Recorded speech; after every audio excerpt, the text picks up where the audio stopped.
When a holiday turns into a nightmare, that's what we're talking about next. And this truly is one, and will resonate with lots of people, I'm sure. British grandfather Malcolm Stocker, who is 68, has been admitted into intensive care in Turkey after he fell ill on holiday. Now, a month on and still in intensive care, his family claim, in their words, that their dad is being held hostage for an unpaid medical bill of £41,000 after he chose to travel without insurance. We've got Alice with us, who's going to be sharing some thoughts on this and also the importance of medical insurance, travel insurance, particularly if you struggle to find affordable travel insurance if you have a pre-existing health condition. First, though, we're going to talk to Malcolm's son, Lee, who is live in Marmaris in Turkey. Good morning to you, Lee. Good morning. So, look, thank you for joining us. I can only imagine how difficult a time it is for you and your family, and particularly your father. Let's start with how this all came about, Lee, because I think your dad had booked himself a holiday to Turkey. He was very excited to go, and he did look into getting travel insurance, didn't he? Yeah, he came over on the 7th of May for a 2-week break. He looked at various sites to get travel insurance, but because of obviously pre-existing medical conditions, he was unable to obtain it. He's not very good on a computer, so he didn't delve as deep as he should have done. He was in Ishmael for 2 weeks, but during the end of his stay, he was admitted to hospital in Ishmael on the 19th of May. Where they then transferred him to Aarhus in Marmaris with severe dehydration. He was very dangerously low on potassium, sodium, hypermobility. I heard about this on the 20th, the next day, so I booked a flight and come straight over on the 21st. But while I was on the way to the airport, I heard that he was put into life support. Which obviously made my flight very stressful. Yeah, I bet it must have been terrifying thinking what you were going to find when you landed, of course. Just before we get into that, did you and your family know that he was travelling to Turkey without travel insurance? Did that concern you? No, I didn't know he didn't have travel insurance until this all came about. Right. So, look, you've landed and you've turned up and you realise that you've been told that your dad's gone into life support. What happened when you got there and you got to the hospital? I got the transfer straight to the hotel and I got a taxi immediately to the hospital. I got there about 11:30 at night. I got in there, I went up to see him. They would only literally let me see him for like 2 minutes. And he was on life support, in the coma, not responsive. I just said hello to him. I tried to ask if, what's going on, but there were no doctors on duty. So it was very limited as the information I got at that first night. And Lee, how is Malcolm doing now? What's the situation with his health as we speak? He's currently receiving oxygen throughout the day via a mask incubator. He's still receiving blood thinners and we believe paracetamol via IV. We don't really know the full extent of what medication he's been given, because every time we ask for the drugs chart, all they say to us is we need to clear it with the doctor first, and I haven't seen a doctor for 2.5 weeks. Wow. It's just really hard. None of the doctors speak English, so it's all via a translator. Sure. It's very difficult. OK, so he's getting all of this medication, he's had all of this treatment, he doesn't have medical insurance. What's the current scenario with the bill that you are all facing, and what are the hospitals saying? The current situation with the bill 3 days ago was that it was 45,000. They will not issue me a receipt or issue me a bill so that we can check it. They want money up front. They want a minimum of £20,000. And I said to them, look, it's not that we don't want to pay, but we want a bill in order to look at. They are refusing. I've only just managed to obtain his passport yesterday. They held that in their safe. They were refusing to give me that. So I sought legal advice with a solicitor down the road from the hospital. He advised me, look, they have to, by law, give you his passport, and they have to, by law, provide you with a bill, which they are refusing to do. So we're at a bit of a stalemate at the minute. But are they still supplying treatment to your dad, Lee? Yes, so he's getting oxygen daily. Yeah. He's being given blood thinners daily and paracetamol daily. Other than that, that is all we know. We don't know anything else. They're not really giving us all the information. Is he well? So clearly, what you would the dream scenario is you manage to pay some of this bill and you get your dad back to the UK and he continue his recovery over here in the UK. Is he well enough to fly yet, Lee? They haven't given him a fit to fly certificate.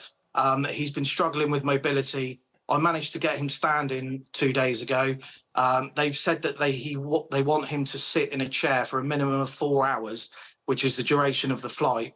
At the minute, he's really struggling with 30 minutes. Until he can reach 4 hours, they will not deem him fit to fly and will not let him leave.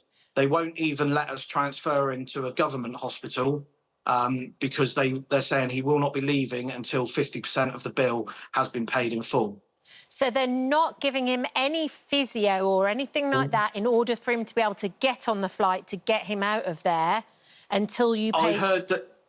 I heard that he was receiving physio about 2 weeks ago. They said the physio had been in to see him 2 days running. But since then, I've asked the question and I have not seen a physio. Dad said he hasn't received any more physio treatment. Okay. So it's been down to me to try and get him to sit and trying to get him to stand. So, Lee, every day he's there, he's running up, he's adding more money to this bill, of course. So from your absolutely. perspective... The bill 3 days ago was 45,000. By now, it's, probably nearer 50. 2 weeks ago, on the Friday, the bill was 29,000. By Monday, it was 34. Right. So you need an itemised bill, but you also need to find means of trying to pay this. I'm assuming your dad didn't take out the travel insurance. You, as a family, don't have that sort of money to cover any of those things. We've been in contact with the British Embassy and the British Consulate. The only advice they have given us and the only help they have given us is to set up a GoFundMe page, which we have, which is under my sister's name, Emma Jane Stocker. So we've had, kind people donating to that to try and help us. But other than that, the British Embassy have literally just turned their backs on us. OK. We're going to just talk to Alice for a minute now, Lee, as well. Alice, what would be your advice in this situation? Well, before we deal with the whole travel insurance thing, which, of course, Lee knows, and hindsight is a beautiful thing, Lee is ticking a lot of the right boxes. He's got himself a lawyer down the road, which I would have advised. He's, prioritising his father's care. They've set up the GoFundMe page. Let's unpick this a bit. And I'm afraid the priority, of course, is Malcolm's health. Yes. He is still being treated by the hospital despite no payment being forthcoming. So, tick for now. That's what we want, because he's not well enough to fly. You cannot take him out of that hospital. I would say the next thing to do is, and I know you're not going to want to hear this, but Lee, you have got to mend the relationship with the hospital. You've got to eat all sorts of humble pie, even though you are full of venom for what they've been doing inside, even though you're absolutely right, you deserve an itemised bill. You've got to build some kind of relationship, because otherwise that bill is going to turn into a debt. It will follow you home and they will put it into the hands of a debt collection agency and it will escalate out of control. Whereas it does sound like there is a chink of light that you can talk to the hospital, be as grateful as they want you to be about what they've given your father and tell them what you want and be very clear. And then, of course, you should work your way towards getting that itemised bill, getting him the physio and then getting him the hell on a plane coming home again. And I understand that when they saw your GoFundMe page, which last time I looked at it had reached sort of £8,000, there was a little kind of glimmer of, oh, well, we'll take that as payment.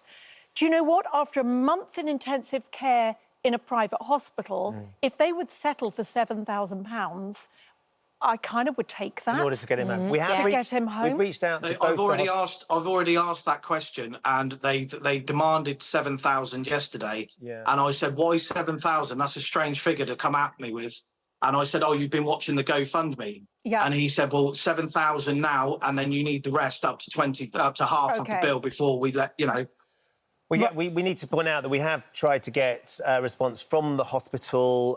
They haven't responded, and also from the British Embassy as well, and they haven't responded either. But the British Embassy really don't have any obligation to pay hospital bills, I'm afraid. And Turkey has a state towards system. their subjects, though. Yes, they did, and absolutely for getting Malcolm's passport back. That was really their duty of care, but he's done that now, and that's great. But they don't have a duty of care to pay hospital bills. And if you go abroad, travel insurance really... Block your ears now, Lee, because you know all this, and sorry, but travel insurance is a really essential part of booking your holiday. You must not go abroad without having that travel insurance. You can get travel insurance with existing medical conditions or anything that makes you a higher risk. You can get it. Go through the Brokers Association of finding the broker for you, or search engines throw up that specialist cover. You may have to pay extra for your excess, but don't leave home without any kind of travel insurance, because look what can happen. So, Lee, at the moment, the way you see it, until you can get where half the bill is, and right now it's around £20,000, until you get to about £20,000, there's no chance of getting your dad home, but they won't clear him to fly home till he can sit up for 4 hours, and he's still a long way away from achieving that. Yeah, he is, yeah. I mean, and the other thing... you know, they haven't really been letting me see him that much. You know, I'm in the Metap Hotel opposite the hospital. You know, hats off to them. They've been looking after me. They've done everything they can. They've offered to come to the hospital to interpret. You know, Mustafa and Aisha and that have been absolutely fantastic. They've been, you know, making sure I'm okay before and after I go to the hospital. I was only allowed in there at 2 p.m. And I'd go in there, I'd have to obviously put plastic shoes, hand wash and all that. After 2 or 3 minutes, they were saying, visiting over, you've got to leave. So I was only getting to see him for 2 or 3 minutes a day initially. Some days it would be up to 10 to 15. But now they've moved him onto a normal ward, into a room, private room. I can come and go a bit more as I like. But it's just been so difficult. We need to mend that relationship with the hospital. I think Alice's point is really important, isn't it? Yeah. Do your best to try and get that relationship working with the hospital, because there's no way this is going to get resolved until that has happened. Lee, thank you for getting in touch. Fingers crossed we can have some sort of movement off the back of this interview, and you can get in to see your dad and you get him home as soon as possible, because right now it does seem pretty desperate for you all. Yeah, I mean, I've been here a month now. I've been here a month today. I've obviously self-employed. I've not been working. It's got a whole strain on everyone. You know, my sisters, my mum, all back home working hard. Oh, he's under You know, such to pressure. try and So get him much home. stress. Yeah. Lee, We all want to give you a big Please. hug. I'm going to ring the hospital again. We have been trying. Yes. We're not going to abandon you, Lee. No, and send our love to No, thank you. Malcolm too. I will do, yeah. OK, thank you, Lee. Thank you so much. Thanks for your time. Thank you. Caring for a sick parent puts you under pressure. Don't like nothing. travel without travelling. Lots of Never. people getting in touch. Can the hospital staff do this? Can they hold patients hostage? Well, he's not well enough to fly, so they're not really holding him hostage. A lot of emotions are running very, very high at the moment. They're not holding him hostage. He's simply not well enough to leave at the moment. As Lisa says, our hearts go out to this man. I hope his dad will be OK. We will stay in touch with Lee, and we'll keep everybody across what's going on as well. Thank you. Thank you very much.